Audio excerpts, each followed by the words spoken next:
Tous les patrimoines ont leur place dans le débat public. On se rend bien compte que justement le citoyen a conscience de son patrimoine. Après, la conscience de comment il va le mettre en valeur, ça c'est à nous aussi de les accompagner, nous en tant qu'élus et vous en tant qu'ABF. Associer la population, faire de la pédagogie, expliquer ce qu'on veut faire à des gens en face qui sont des gens constructifs. Expliquer pourquoi on veut agrandir le secteur remarquable. Recueillir leurs avis, leurs suggestions qui peuvent être très intéressantes.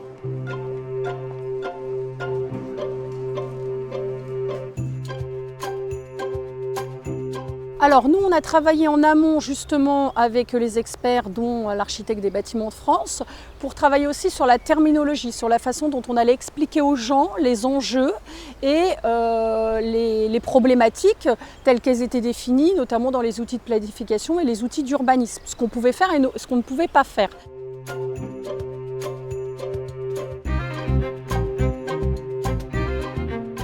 L'architecte des bâtiments de France a été un passeur de connaissances et parce qu'évidemment, il a des connaissances que nous n'avons pas. Nous ne sommes pas des experts ni en architecture ni en patrimoine. Et donc, il a apporté vraiment sa pierre à l'édifice, un regard nouveau. Et aussi un regard nouveau parce que c'est nous à Dinan, comme on a une ville à haute valeur patrimoniale, l'architecte vient quand même une journée entière tous les 15 jours et il fait beaucoup de visites in situ. Donc il a aussi un regard extérieur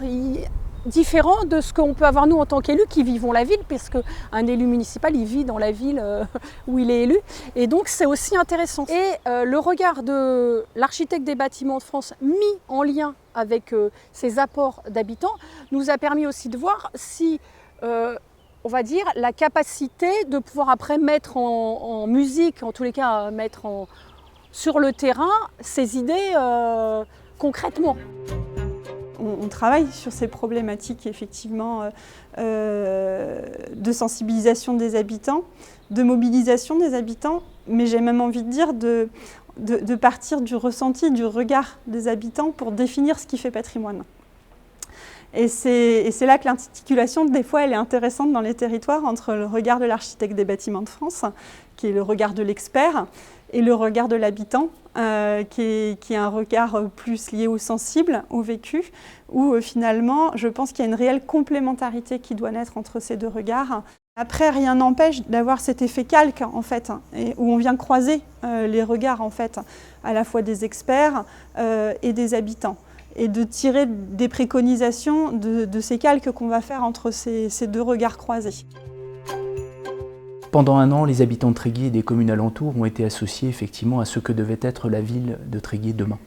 Et au bout d'une année d'échanges extrêmement riches, fournis, avec une adhésion totale de la population,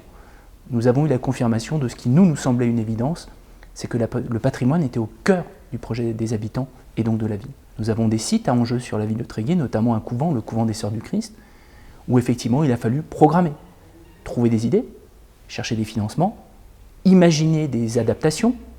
supprimer des bâtiments disgracieux, conforter des bâtiments qui menaçaient péril parfois,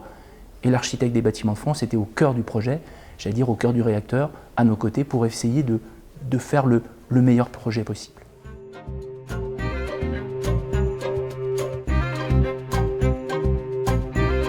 Nous avons commencé dès les premiers mois de mandat en fait, sur la requalification du quartier de la place Saint-Sauveur, qui est un site emblématique de la ville, au cœur du centre historique.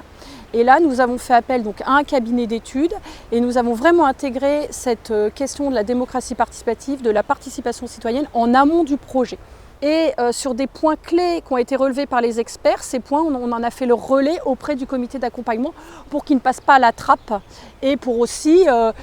expliquer aux gens et qu'ils comprennent bien aussi les enjeux de cette requalification.